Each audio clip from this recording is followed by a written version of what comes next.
હમણાં જેવો શ્રાવણ મહિનો આવશે એટલે મહાદેવ તમે જુઓ તો હર હર હર હર હર હર તૂટી જ પડે.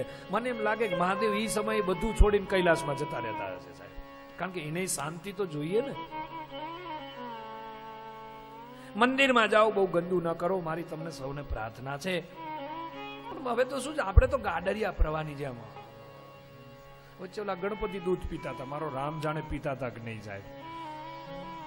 બહુ પાયું બધાએ, હેઠું જ જતું હતું. હું તો ગયો પછી જોયું તો જે આમ ગ્લાસ કરે બધું હેઠું. હા પી ગયા ક્યાં હવે નીચે જાય છે, તું જોતો કરો સાહેબ, ખબર નહીં સાહેબ. અંધશ્રદ્ધામાંથી બહાર આવો સાહેબ. બહુ મૂર્તિઓની સામે શું દૂધ જીવતા પીવડાવો. હા, મૂર્તિને નમન કરીએ એ આપણી